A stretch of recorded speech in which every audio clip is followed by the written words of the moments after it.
Mummy यार चलो ना, रितु दीदी ने स्पेशली कहा है कि आपको लेके आना है। अब आप चलो ना, आज उनका शादी का संगीत भी है। बेटा मेरी तबीयत कुछ ठीक नहीं लग रही, और वैसे भी मुझे कल सुबह जल्दी उठना है, एक जरूरी काम है। जैसे आपकी इच्छा। तुम दोनों वापस अकेले मत आना, और बहुत देर हो जाए तो वहीं रुक जाना, ठीक है? ठीक है। तू क्या खड़ा है, अब तुझे भी नहीं जाना क्या? चल ना। चलो बाय।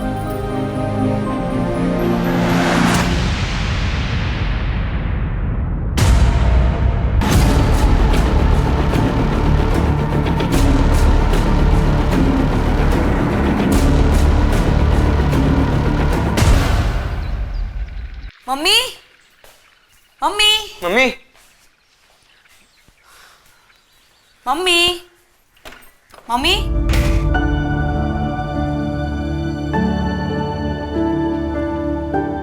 शिखा, वो मैं हाँ विनीत बोलो।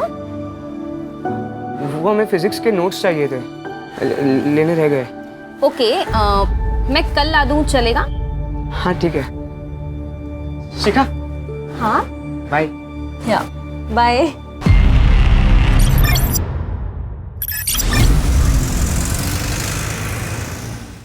नेहा बेटा आजा, नाश्ता तैयार है। अरे यार माँ, फिर से पोहे बना दिए। कभी आलू वालों का पराठा भी बना दिया करो ना। आज खा ले, कल बना दूंगी। आंगनबाड़ी जाने में देर हो रही है, करुणा दीदी का 2 बार कॉल आ चुका है। ले खा ले। टिफिन तैयार है, ले जाना मत भूलना। मम्मी वो आपकी शुगर की दवाई खत्म हो गई थी, खरीदी? रे भूल गई। क्या मम्मी आप भी। अच्छा एक काम करो, आप मुझे पैसे दो, मैं स्कूल से लौटते वक्त दवाई लेके आऊँगा। ये ले ना, ध्यान रखता है मेरा बेटा। हाँ हाँ, बहुत बड़ा कर्मात्मा है ना ये। अरे कभी तो सीधे मुंह से बात कर लिया कर। शांति से खा ले, ध्यान रखो। मेरा तो मिलने का अभी मूड हो रहा है। तुमने कहा था ना कि तुम मुझे गिफ्ट दोगे, ब्रांडेड लिपस्टिक और आईलाइनर। तुम आओ तो सही, आईलाइनर क्या, जो तुम मांगोगी वो दूंगा। तो फिर ठीक है, मिलते हैं। बाय। दीदी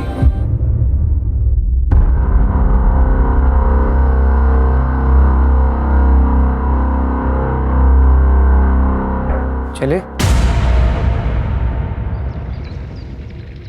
देखिए भैया,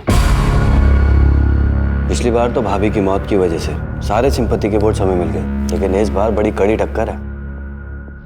अरे शिखा, स्कूल जा रही हो? जी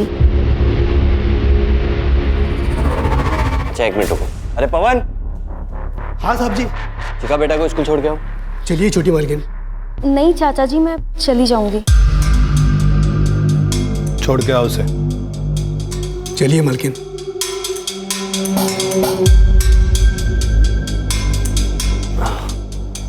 जैसा कि भैया मैं कह रहा था कि इस बार हमें कपड़ा व्यापारियों को अपनी तरफ करना होगा।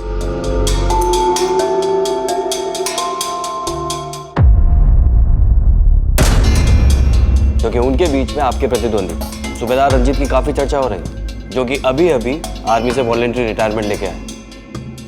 लड़ने दो माँ, ये आर्मी की लड़ाई नहीं है, ये वार्ड कॉर्पोरेटर की लड़ाई है। इसमें राजनीतिक बुद्धि की जरूरत होती है।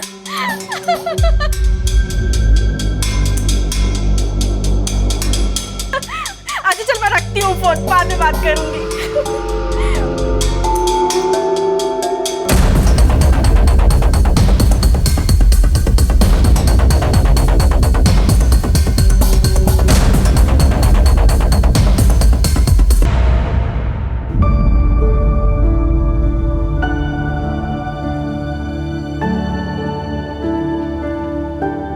शिखा,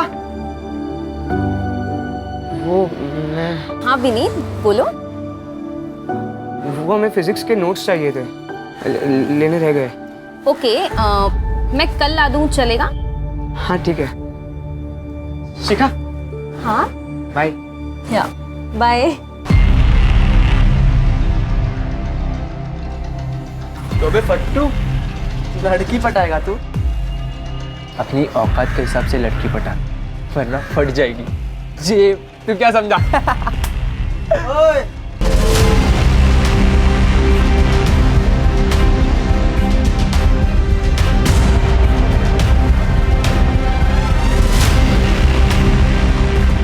फट जाएगी बेटा तुम दोनों की, अगर मेरे दोस्त को परेशान किया तो।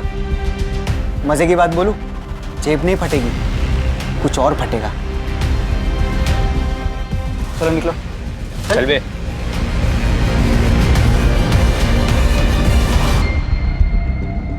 Thank you. फूल लेके आता है, देने का हिम्मत भी रख। क्या बात है कुंती, यहाँ क्यों बैठी हो? जाओ, क्लास में बच्चे तुम्हारा वेट कर रहे हैं। करुणा दीदी, मेरी हिम्मत ही नहीं हो रही। कैसे उन बच्चियों को फेस करूं, कैसे चुप रहूं?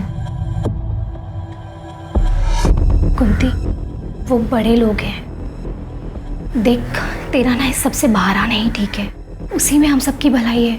नहीं दीदी, इसमें किसी की भलाई नहीं है। भलाई तो अब इसमें है कि मैं इस समस्या को जड़ से ही खत्म कर दूं।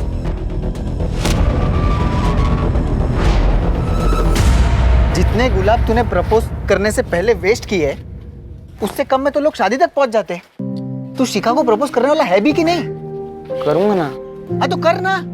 अगर तू प्रपोज नहीं करेगा ना तो मैं प्रपोज कर दूंगा शिखा को, क्योंकि वो उस आदमी की बेटी है जिसे मैं खुद आइडलाइज करता हूँ। किसकी? तुझे पता नहीं वो किसकी बेटी है? नहीं। क्या नहीं? ये देख, ये उसका बाप। मैं सच बोलूं, मुझे भी इनकी तरह बनना है। ये सब तो ठीक है, ये बाद में करना, अभी पढ़ाई पे फोकस कर, एग्जाम जा रही है। एग्जाम छोड़, मुझे तो पढ़ने का भी मन नहीं है। मुझे तो गैंगस्टर बनना है, गैंगस्टर। तुझे जो करना है कर, मुझे तो अपनी पढ़ाई पूरी करनी है और जॉब ज्वाइन करना है, ताकि मैं अपनी माँ की मदद कर सकूं, जो पूरा घर संभालती है। और वैसे एग्जाम ना देने के लिए क्या करने वाला है तू?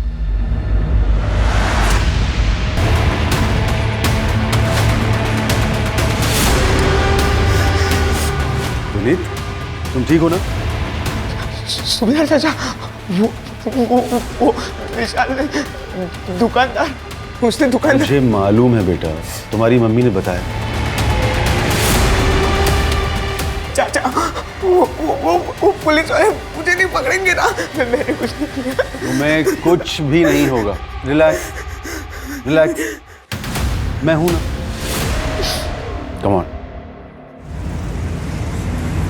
कुंती, तू अकेली औरत इतना बड़ा कदम उठाने की कोशिश कर रही है। समझने की कोशिश कर, तेरी जान को खतरा हो सकता है। तेरे पीछे तो किसी का कोई सपोर्ट भी नहीं है।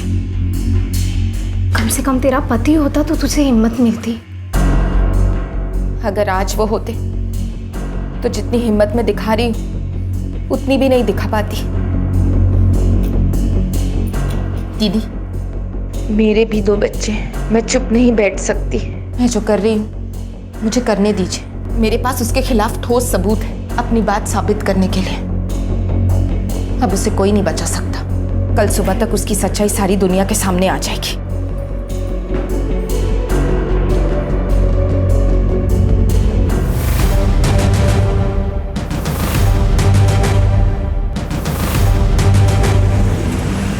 अरे मम्मी यार चलो ना, रितु दीदी ने स्पेशली कहा है कि आपको लेके आना है। अब आप चलो ना, आज उनका शादी का संगीत भी है। बेटा, मेरी तबीयत कुछ ठीक नहीं लग रही, और वैसे भी मुझे कल सुबह जल्दी उठना है। एक जरूरी काम है। जैसे आपकी इच्छा। तुम दोनों वापस अकेले मत आना, और बहुत देर हो जाए तो वहीं रुक जाना, ठीक है? ठीक है। तू क्या खड़ा है, अब तुझे भी नहीं जाना क्या? चल ना। चलो बाय।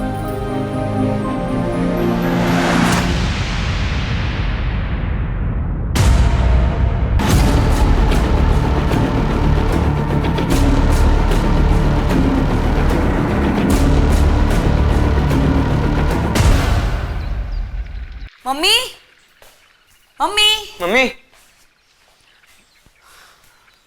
Mummy, mummy.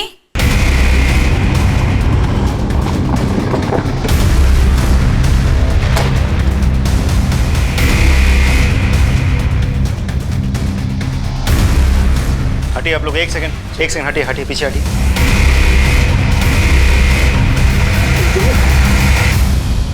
आप लोगों में से सबसे पहले किसने देखा था? हम दोनों ने सर। एक्चुअली सर, कल रात को ना हम शादी के फंक्शन में गए थे और सवेरे जब लौटे तो मम्मी गला रस्सी जैसी किसी चीज से घोटा गया, घर का चप्पा चप्पा छान मारा। देखो कोई मर्डर वेपन है क्या? बैठ।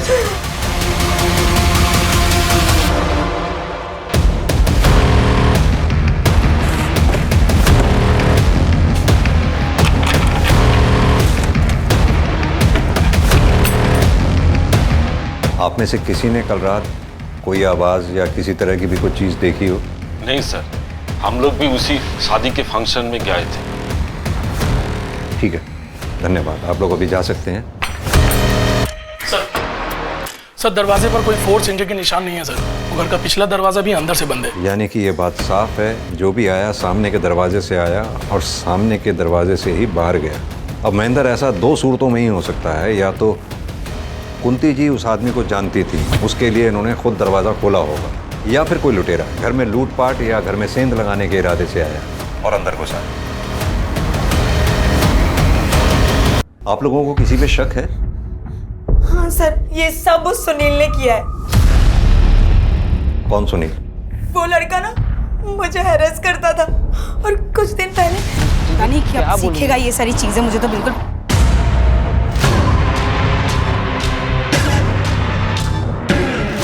चल। कब तक भागेगी मुझसे? मेरा नंबर ब्लॉक करेगी तू? हाथ छोड़ो मेरा, सबके सामने तमाशा मत बनाओ। चल, अब मेरे सारे गिफ्ट और पैसे निकाल जो मैंने तुझे दिए थे। सर, मुझे तो लगता है कि ये काम इन बच्चों के चाचा संजय का है। वो इस मकान को हथियाने के लिए इन लोगों को अक्सर धमकी देता है। भाभी, एक बात तो है, पिछले 2 साल से जिस तरह अकेले आपने अपने पूरे परिवार को संभाला है, वो मामूली बात नहीं है। अब अगर किसी का पति अपने परिवार को छोड़कर लापता ही हो जाए तो ऐसे हालात में औरत को ही सारी जिम्मेदारियां उठानी पड़ती है। बस वही कर रही हूँ। मैं और मेरा परिवार हमेशा आपका एहसानमंद रहेगा। आप हर कदम पर हमारे साथ खड़े रहते हैं। कैसी बातें कर रही हैं? ये तो मेरा फर्ज था। वाह, गुफ्तगू चालू है। बकवास बंद करो और चले जाओ यहाँ से। चला जाऊंगा, कुछ नहीं है भाभी जी। बस मुझे इतना बता दीजिए कि आप ये घर बेच कब रही हैं और मुझे मेरे शेयर के आधे पैसे कब दे रही हैं? ना तो मैं ये घर बेचने वाली हूँ और ना ही तुम्हें कोई पैसे मिलने वाले हैं। अरे ऐसे कैसे नहीं मिलेगा पैसा? अगर मुझे इस घर में आधा शेयर नहीं मिला ना तो मैं तुझे, तेरे बच्चों को काट डालूंगा। मम्मी क्या हुआ? तू चल बेटा, अंदर चल। कुछ नहीं।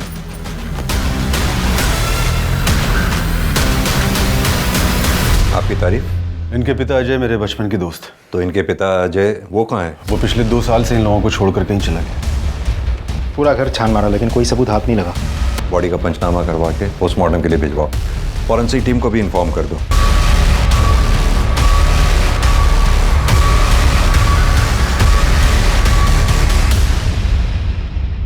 मैंने कुंती भाभी को नहीं मारा है सर। ज्यादा भोलेपन का नाटक मत कर, समझा ना? तू नहीं मारा ना उसे? सर मैं मानता हूँ कि मेरी कुंती भाभी से बनती नहीं थी, क्योंकि वो ना सिर्फ मेरे हिस्से पर कुंडली मार के बैठी थी, बल्कि मेरे भाई को भी उसी ने गायब करवाया था सर, अपनी उस आशिक सूबेदार के साथ मिलकर, ताकि उन दोनों का अफेयर चलता रहे। सर वो एक नंबर की कैरेक्टरलेस औरत थी, अपने साथ साथ अपनी बेटी को भी अपने जैसा बना दिया था। हमारे खानदान की नाक कटवा दी उसने। दूसरों पर इल्जाम लगाकर बात को घुमा मत। सीधी तरह से ये बता, कल रात तू कहाँ था? कितने बजे सर? कल शाम से लेकर रात को तेरे सोने तक तू कहाँ था, क्या कर रहा था, सब बता। सर कल रात को 10 बजे तक तो मैं अपनी दुकान पर ही था, उसके बाद दुकान बंद करके सीधा घर गया। सर नेहा 1 नंबर की चालू और धोखेबाज लड़की है। पैसों के लिए रिश्ते बनाती है और जब पैसे नहीं होते तो रिलेशन तोड़ देती है। क्या हुआ? पहले मेरी लिपस्टिक और आईलाइनर। अरे हाँ, ये लो।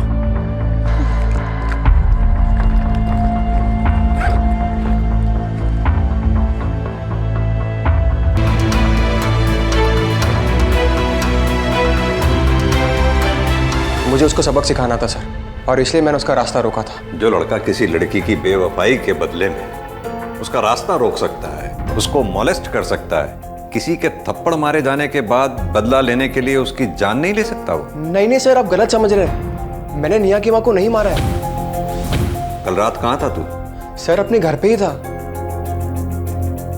राजदीप, ये कुंती, नेहा, विनीत, संजय, सुनील, सूबेदार, इन सब की कॉल डिटेल रिकॉर्ड्स और मोबाइल की लोकेशन निकलवाओ। और ये कुंती की फैमिली की हिस्ट्री पता करो। और हाँ, ये पोस्टमार्टम की रिपोर्ट जल्द से जल्द मंगवाओ। Right sir.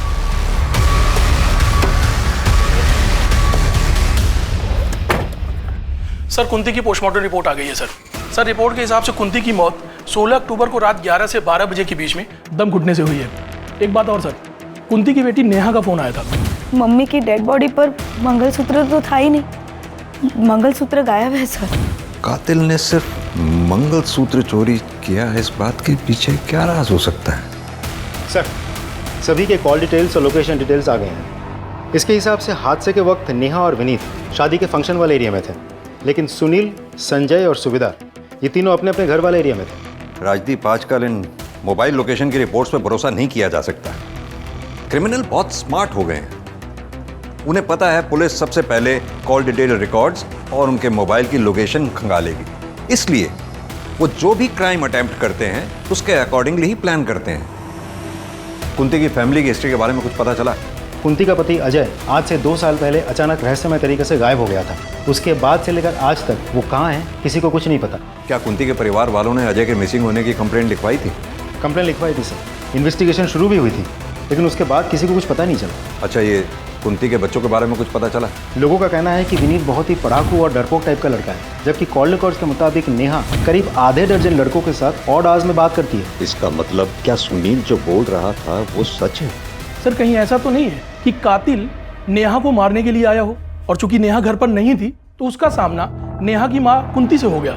नेहा से बात करते हैं। हेलो, अच्छा ठीक है, thank you sir. Cyber cell से कॉल था। उन लोगों का कहना है कि कुंती की मोबाइल गैलरी पूरी तरह से डिलीटेड है, किसी ने पूरा फोल्डर ही डिलीट कर दिया होगा। ऐसा क्या था उस फोन की गैलरी जो किसी ने पूरा का पूरा फोल्डर ही डिलीट कर दिया? नहीं सर, ना तो मुझे ये पता है कि फ़ोन की गैलरी में कुछ था या नहीं, ना तो मुझे ये पता है कि ऐसा कौन कर सकता है। हाँ, मम्मी का फ़ोन कभी लॉक नहीं रहता था, तो कोई भी कर सकता है ना।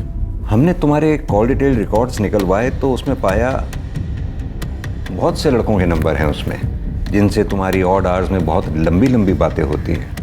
क्या मैं जान सकता हूँ उन लड़कों से क्या रिश्ता है तुम्हारा? ये सच है कि मैं लड़कों से बातें करती थी, उनसे मिलने भी जाती थी, पर वो इसलिए क्योंकि वो लोग मुझे मेरी लाइफस्टाइल जीने में मदद करते थे। पर मेरे पुराने रिलेशनशिप या अभी के रिलेशनशिप में सिर्फ सुनील ही है परिवार को नुकसान पहुंचा सकता है। और कौन ऐसा हो सकता है जो इस काम को अंजाम दे सकता है? हाँ सर, एक लड़का है, विनीत का क्लासमेट विशाल। वो 3 दिन पहले आया था।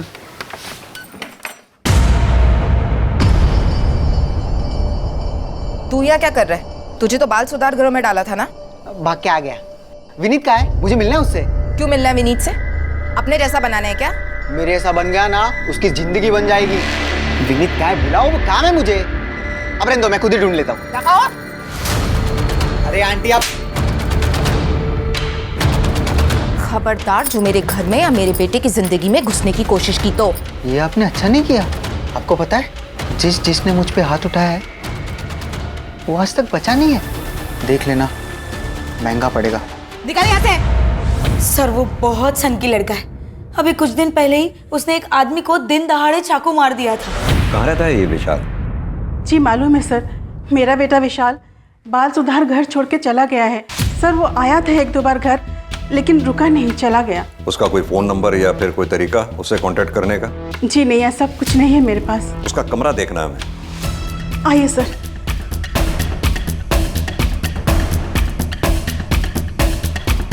राजीव, चेक करो। आप भी वहां उस अलमारी में देखो।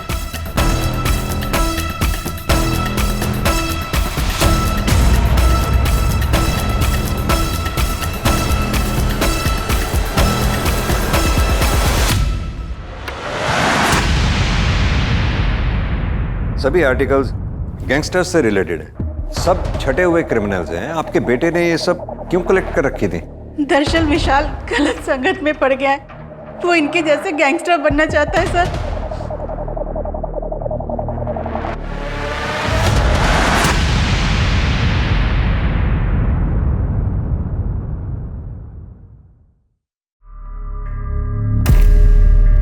ले ले ले ले ले ले मिला मुन्ना लोला है।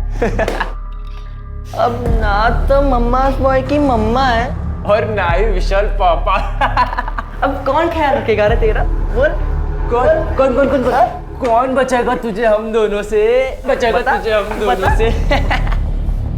क्या कर रहे तुम लोग? निकलो तुम लोग, मैंने कहा लीव। चल बे, इससे पंगा नहीं लेते। रमाकांत जी की बेटी है, चल।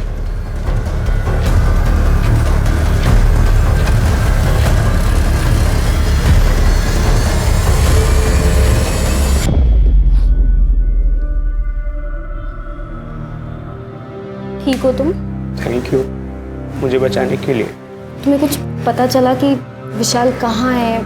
मेरी लाइफ में सिर्फ दो लोग थे, मेरी माँ और विशाल, जो मुझे हर मुसीबत से बचाते थे, मेरे साथ हर बार रहते थे। आज मेरे पास उन दोनों में से कोई भी नहीं है। पुलिस ये बोल रही है कि विशाल ने मेरी माँ को।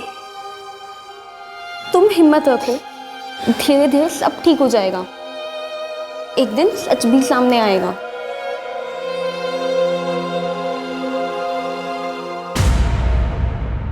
अब बस इलेक्शन पे ध्यान दीजिए। अरे शिखा बेटा, जाके जल्दी से तैयार होके आ जाओ। क्यों तैयार होना है मुझे चाचा जी? क्योंकि तुम्हारे रिश्ते की बात कपड़ा व्यापारी संघ के अध्यक्ष शेखर मिश्रा से की है। शादी करनी है तुम्हारी। बहुत सुंदर हैं आप, मुझे आपकी बेटी पसंद है। तो शादी की डेट्स निकलवाइए आप। पंडित जी को हम अभी बुला लेते हैं। तो आप भी इलेक्शन की चिंता न कीजिए, आपका यह दामाद पूरे कपड़ा व्यापारी संघ का वोट दिलवाएगा आपको। इस बार भी आप ही विजयी होंगे। मुंह मीठा कीजिए आप। लेट।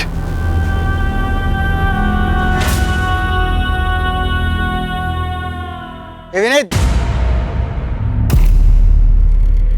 क्या रे, दोस्त की आदत नहीं आती क्या? तू चले जा मेरे सामने से, वरना मैं पुलिस को सब सच बता दूंगा। देख, तूने मेरी मम्मी को मारने की धमकी दी थी। क्या बोल रहा है? मैं क्यों मारूंगा तेरी माँ को? मम्मी ने तो तुझे थप्पड़ मारा था। तो मैंने तेरी माँ को मार दिया? एक काम कर, तू साबित कर और पुलिस को भी बता दे, उनको भी बोल साबित करने को। खड़ा क्या है? जाना, जा वरना तुझे भी मार दूंगा। सर, मुझे इंस्पेक्टर सर से बात करना है। बोलो भी नहीं। मुझे रास्ते में विशाल मिला था, उसने कहा कि उसी ने मेरी माँ को मारा है, और ये बात कोई भी प्रूव नहीं कर सकता। मुझे बहुत डर लग रहा है सर। राजीव सर, इस विशाल को जल्द से जल्द पकड़ना होगा, क्योंकि अगर ये इसी तरह से बाहर घूमता रहा तो इसके आसपास के लोगों की जिंदगी को खतरा बना रहेगा। Right sir.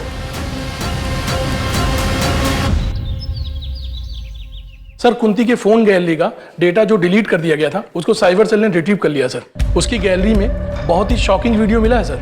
सर, ये तो वार्ड काउंसिलर रमाकांत का भाई उमाकांत है। ये तो कोई बच्चों के पढ़ने जैसी जगह लग रही है। मतलब जैसे स्कूल या आंगनवाड़ी टाइप।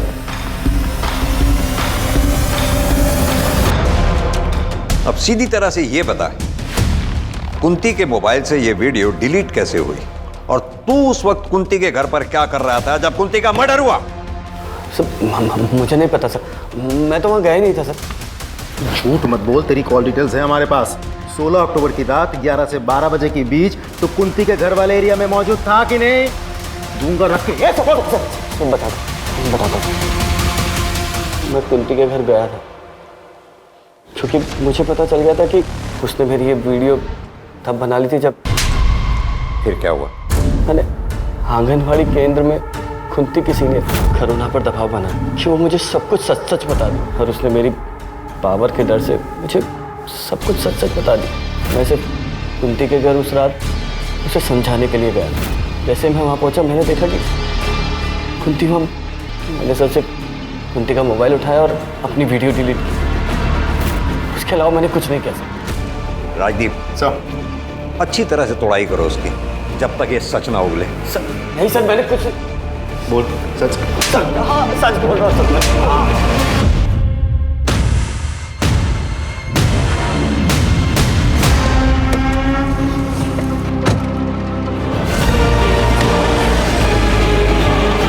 क्या हुआ रमाकांत जी को, रोक क्यों गए?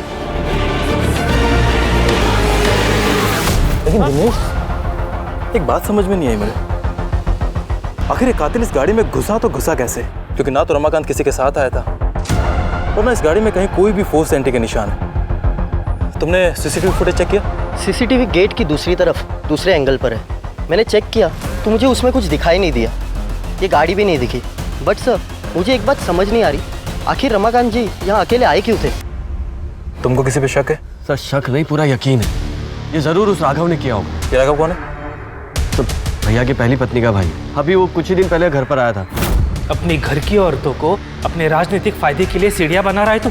पिछले इलेक्शन में तूने मेरी बहन को मार दिया, फिर पब्लिक सिंपैथी के लिए झूठ मूठ के आंसू बहाए और जीत गया, और इस बार उसी राजनीतिक फायदे के लिए तू मेरी नाबालिग भांजी की जबरदस्ती शादी करवा रहा है। ये मैं कतई होने नहीं दूंगा, फिर इसके लिए चाहे मुझे तेरी जान क्यों ना लेनी पड़े। एक काम करो, बॉडी को पोस्टमार्टम के लिए भेज दो। सर आनंद नगर थाने से सब इंस्पेक्टर विनोद आए हैं आपसे मिलने। सर वार्ड काउंसलर रमाकांत की हत्या हमारे इलाके में जरूर हुई, लेकिन उसका घर आपके दायरे में आता है, इसलिए मैं चाहता था कि आपकी और हमारी टीम मिलकर इस केस को सॉल्व करें। बिल्कुल। वैसे भी एक दूसरे केस के सिलसिले में हम रमाकांत के भाई उमाकांत को इंटेरोगेट करके ही आ रहे हैं। आप इनसे रमाकांत मर्डर केस की सारी डिटेल ले लो। आइए प्लीज। थैंक यू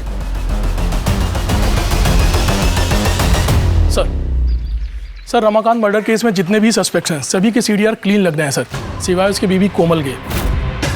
कोमल किसी अरुण नाम के आदमी से देर रात तक लंबी लंबी बातें करती है सर।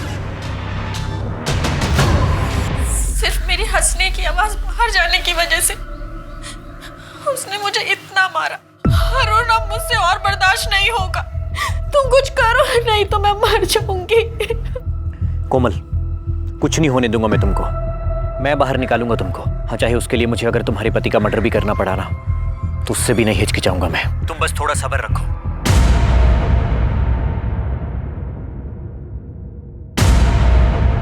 सर उमाकांत पे हमने 3rd डिग्री इस्तेमाल किया, लेकिन फिर भी उसने ये बात नहीं कबूली कि उसी ने कुंती का खून किया है। सर वैसे उमाकांत के खिलाफ हमारे पास कोई ठोस सबूत नहीं है। इनफैक्ट इस केस में किसी भी सस्पेक्ट के खिलाफ हमारे पास कोई कंक्लूसिव एविडेंस नहीं है। कुंती के घर चलकर दोबारा तहकीकात करते हैं। आई एम श्योर क्रिमिनल ने कोई ना कोई चूक जरूर की होगी जो हमसे मिस हुई है। सर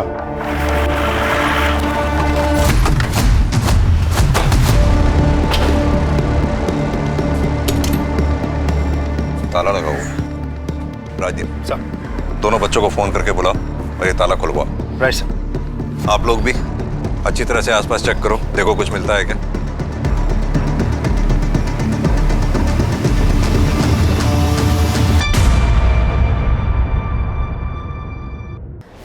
सर देख के तो लगता है यहाँ ताज़ा ताज़ा गड्ढा खोदा गया था और फिर मिट्टी डाली गई है।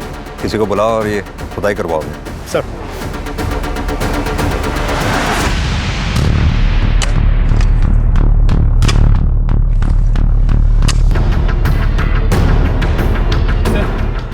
ये कंकाल पक्का अजय भाई की है। आप इन्हें दावे के साथ कैसे कह सकते हैं ये कंकाल आपके भाई की? अंगूठी की वजह से सर। इस कंकाल को यहाँ गाड़ा किसने होगा? कंकाल को फॉरेंसिक जांच के लिए भेजो। उनसे कहो कंकाल का डीएनए बच्चों के डीएनए से मैच करके देखें। Right sir. सर कुंती के घर के आंगन से हमें जो स्केलेटन मिला था वो अजय का ही है। इसे करीब 2 साल पहले जमीन में गाड़ दिया गया था। सर पे चोट के निशान मिले हैं, जैसे कि कोई रॉड या किसी मजबूत चीज़ से मारा गया हो। सर इससे यही बात साबित होती है कि 2 साल पहले वो गायब नहीं हुआ था, उसे मारा गया था। लेकिन राजदीप, उस अजय को मारा किसने होगा? किसने उसे मारकर जमीन में गाड़ा होगा? सर हमने उस अरुण को हिरासत में ले लिया है। विनोद एक बात बताओ सर, क्या तुमने रमाकांत की गाड़ी का फॉरेंसिक टेस्ट कराया था? कराया था ना सर। क्या आया था उसमें? सर उसमें कुछ फिंगरप्रिंट्स मिले और ये भी पता चला है कि कोई गाड़ी की चाबी यूज करके गाड़ी में घुसा था। क्योंकि सर गाड़ी के अंदर कोई फोर्स एंट्री के निशान नहीं मिले हैं। हाँ, तो ये भी तो हो सकता है कि किलर जब गाड़ी में घुसा तो गाड़ी अनलॉक थी, या फिर दूसरी पॉसिबिलिटी ये है कि किलर के पास गाड़ी की डुप्लीकेट चाबी थी। अब सवाल ये उठता है कि डुप्लीकेट चाबी बनवाई किसने? सर ये देखिए, हम सबकी बातें करते रहे, ये कैसे हमारे दिमाग से छूट गया? विनोद, एक काम करो, अपने एरिया में जितने भी डुप्लीकेट चाबी बनाने वाले हैं सबसे कांटेक्ट करो, अपने खबरियों को एक्टिवेट करो। Excuse me sir. हेलो, क्या? ठीक है, हम पहुंच रहे हैं।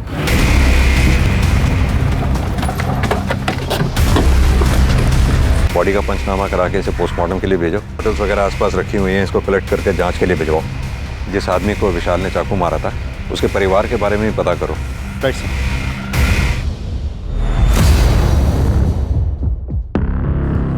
सर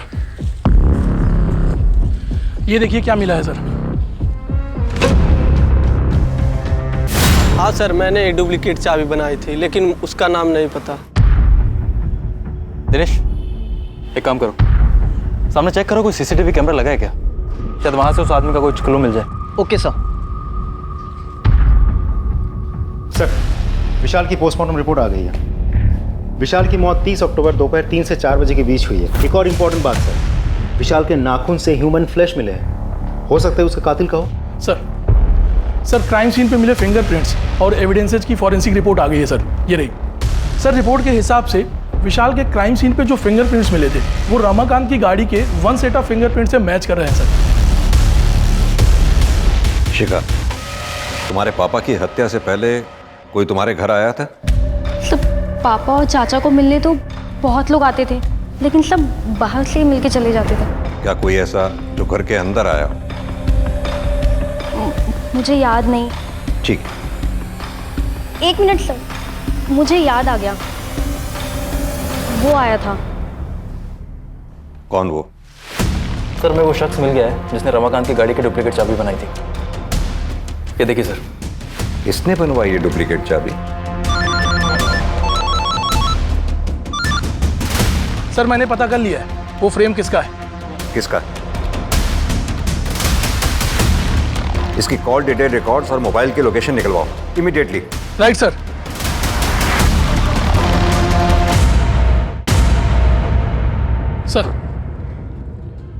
सर इसके सीडीआर के हिसाब से कुंती की मौत के 3 दिन बाद सर ये नेहरू नगर के गली नंबर 10 में गया था। अच्छे से उस एरिया को चेक करो। सर। Right sir.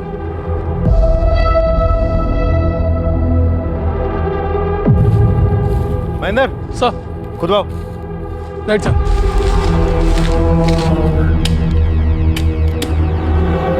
सर अब तो हमारे पास उसके खिलाफ सारे एविडेंस हैं।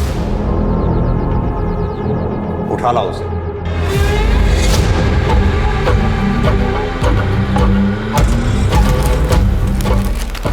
पहचाना इसे?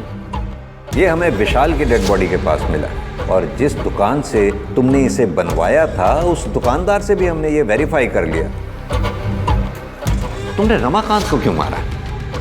हमारे पास इस बात के भी पक्के सबूत हैं। मुझे याद आ गया, वो आया था। कौन वो? विनीत।